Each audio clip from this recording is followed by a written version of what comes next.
Alright, ladies and gentlemen, welcome back to Find My Free Houses. And you know what? Considering the last battle, I feel like we need tea. Do you think we need tea? I think we need tea because this part has 3 tea times in it. Just gonna let you know, heads up.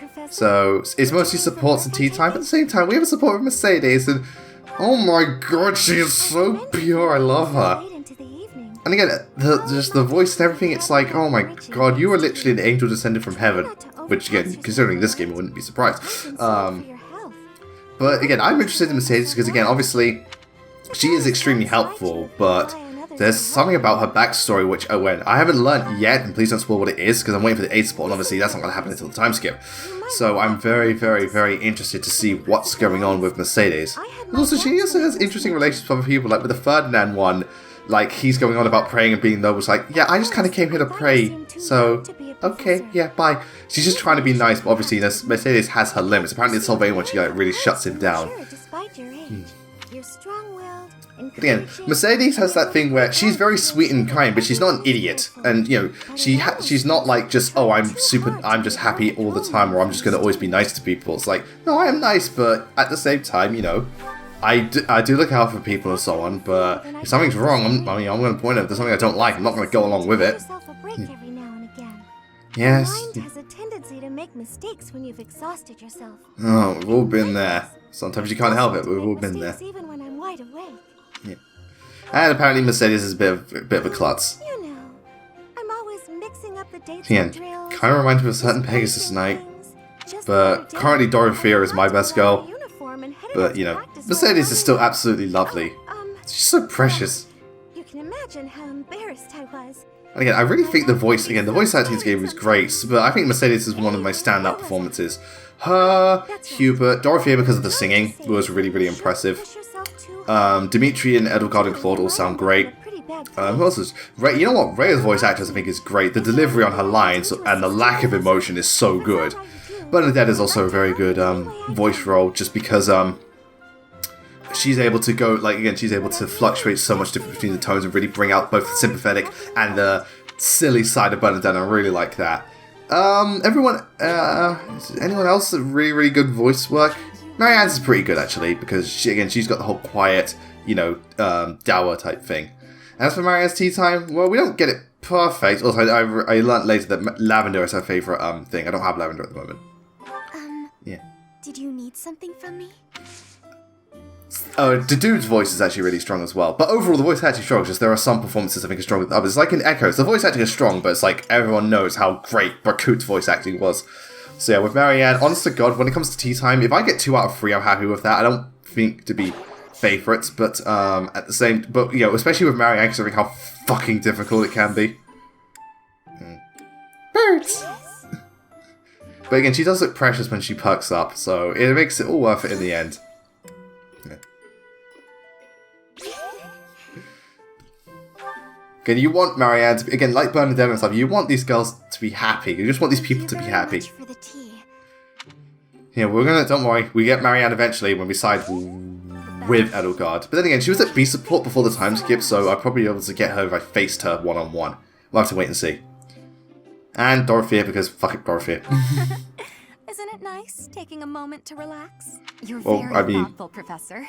So much better than those nobles around here. Yeah, see, isn't it nice taking a moment to relax? Well, that's why I'm playing this game. And that's why I'm doing these Let's Plays, because compared to everything else, Let's Plays are a lot more relaxing. The only thing it doesn't relax is my vocal cords. But even then, it's not that bad. Unless I take my fucking sips. So, yeah, the melody of words. Melody. Yeah, that's definitely a yes. Yeah, some characters, some characters it's really hard to kind of, unless the actual options they give you are extremely, like, weird and limiting, it's really hard to mess up tea time with some characters. Like, I think Hilda's probably the easiest I've done. Just because she's got a very bold personality, you know exactly what she's like. After all, I'm totally envious of you. And the only thing I screw up on is the final tea time bit, but, you know, I think tea time was a nice addition. Because obviously, it is limited. It is limited to who you can do, so you've really got to prioritize. And even then, it's not just a case of, oh, you collect tea time, oh, we raise support levels. Like, no, you've actually got to get the tea time right. And so on, you can't just, you know, do tea time and expect everything to work out. What a happy little moment.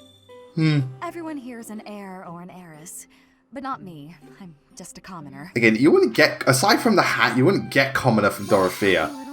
But maybe maybe that's just the uniform. Like, what is she? Can you imagine if, like, normally she just kind of wears a vest top and hot pants? It's like, I can't afford anything else. I don't know. And again, just doing this camera thing. Has anyone ever told you that you're hard to read? Well, I'm a blank slate. So I'm not exactly full of words. Still, I do think Tea Time is a nice addition. Will it be permanent? I doubt it, because again, I think it works in the context of this because of the monastery and so on, because of where you are. I mean, if you could, like, if Fire Emblem games could That was a lovely cup of tea. do something like this in other scenarios, I'm trying to think if they apply this to a remake. Like, say, an FE7 one, or, yeah, like, let's just say, like, there's a Binding Blade, or an FE7, or a Sacred Stone, or something for the GBA remakes. And, yeah, Tea Time, huh? I don't think it would be Tea Time. It might just be, like, you know...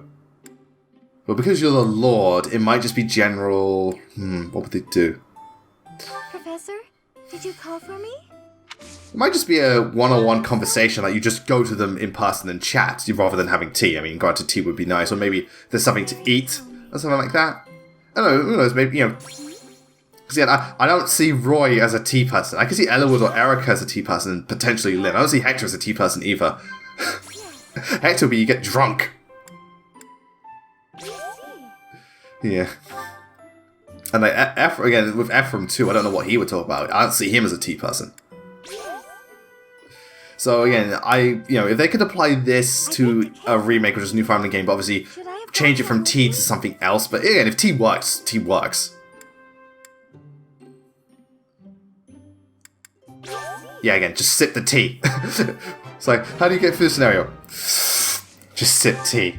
Imagine if every other Fire Emblem game, that's literally all you have to do to get through these conversations. Like, Corin, it's like, you're our family. You're our family. He just sips tea. You know what? We should call this off. Let's join forces.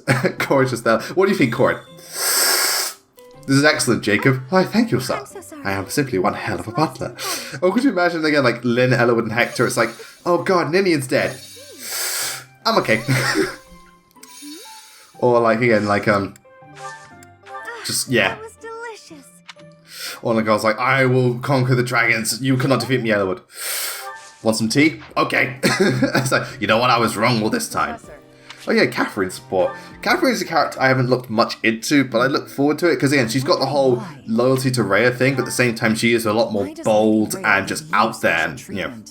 And again, Catherine has legit reason for the whole, why the hell do you get the special treatment? Shamir, as she brings up, Shamir was the same situation as you, and she doesn't get nearly as much lavishment. I mean, it all makes sense in the end, but at the same time, I get Catherine's fascination / superstition of you. And again, I like that about Sephiroth. Sephiroth is legit, like, why the hell is he getting the special treatment? Or, in other cases, like, why the hell is Rhea just going along with this? And again, I like that. I really started to dig Sephiroth because Sephiroth is like Sephiroth really does have a brain. Like, he's really thinking, like, seriously, this makes no sense.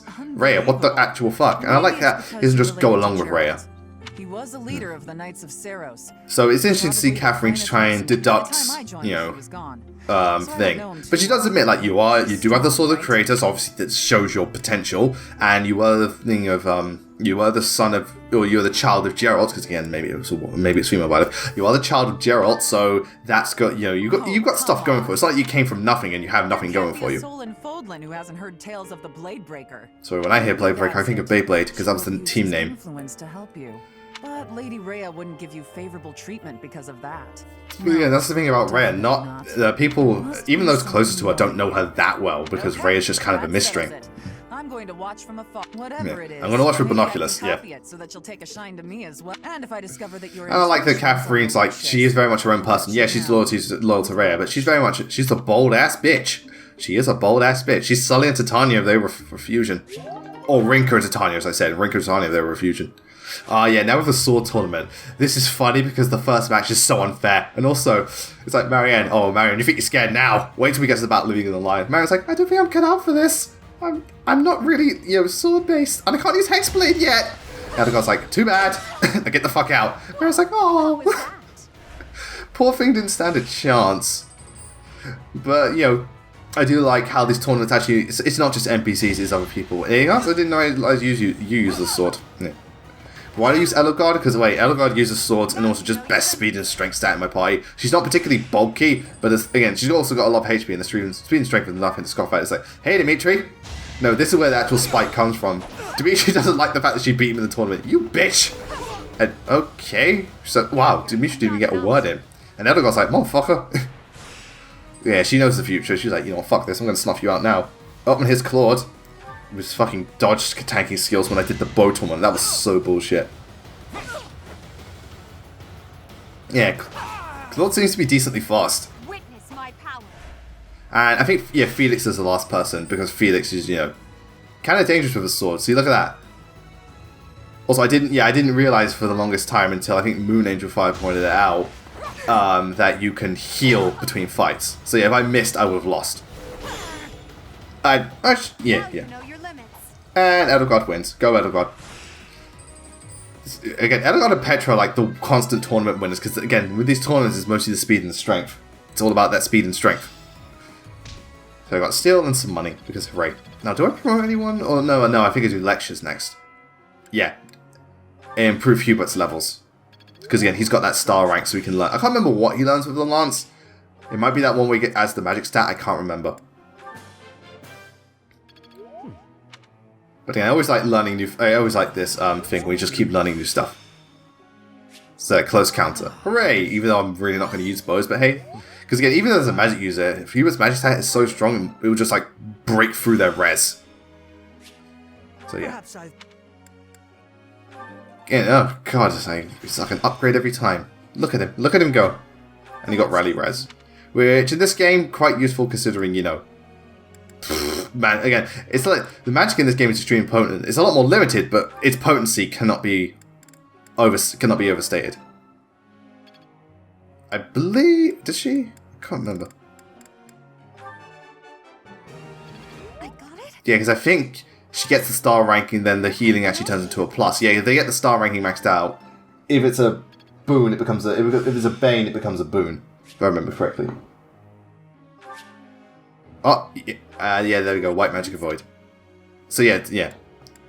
Very good. Very good man. And there we go. So yeah, that's about it. And then I think there's another support. Oh, Hubert, yeah. So yeah, Hubert's just being, well, Hubert. It seems I am discovered. Well, you weren't exactly trying very hard to disguise yourself. You did say, Hubert would like a word. Okay, what are you doing here? It's like, oh shit, I've been discovered. You asked me to come here? Keeping an eye on you for the moment. Yeah, I love the tone of his voice and how slivering it is. Difficult to steal upon in slumber. Yeah.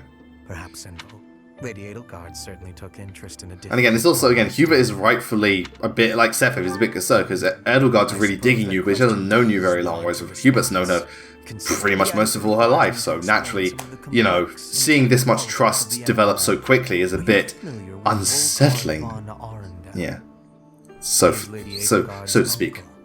You may also know him as Lord Arundel, the Empire's regent. So yeah, we get a bit more exposition here. He took Her Majesty and fled to the kingdom of Fargus. Then after a time, he returned to seize power. It's a complicated relationship we have. With Prime Minister Ire and my father, Lord Arundel rendered Emperor Ionius IX politically impotent. Yeah, and you know, from what I can tell, especially because of what happened, Hubert's father and him don't exactly get along. But yeah. I cannot begin to fathom the depth of her sadness at his betrayal. I see something of Lord Arundel in you. So obviously, you know, yeah, and there's a good parallel because again, you can make a connection between like, what do you call it, Claude and what's his face, Dimitri. It's like you can side with them at the end of this. Yeah, it's like, you know, you may say you're with Edelgard, but at the end of the day, are you really with Edelgard? Because this is the only one that gives you an option. Sorry. Because the blue lines are not like at the last minute you can go, no, wait, I want to side with Edelgard, or I want to fight Dimitri. If you go Black Eagles, you can side with Edelgard, but Nova Pathway. Well, Nova Pathway can you turn against your Lord, with Black Eagles you can still turn against the Lord. Personally, I feel they should have just stuck with you side with Edelgard. But again, because she is the bad guy, obviously some players wouldn't be down with that, so fair enough, you know, they give you the option. I can imagine some players like, no, fuck Edelgard, why am I siding with her? Even though they do explain Edelgard's motives and all that stuff very well, it's still a case of, she's still the quote-unquote bad guy. Aww, the babies of the group. Have a look at how we did. That's their souls. They're adorable, both of them. You just give them both a pat on the head. Right, has anyone learned anything new? Wow. Oh. I'm getting it. She may have got something. Okay. So anyway, that's the end of that part. So next time, if I remember correctly, we are going... I actually do think, we're going to start Ingrid's paralog, and Ike's going to be like, well, why the fuck are you still in my map design? And also going to see why Ingrid and Dorothy are BFFs. But until then, thank you all so much for watching. Take care, and have a wonderful day.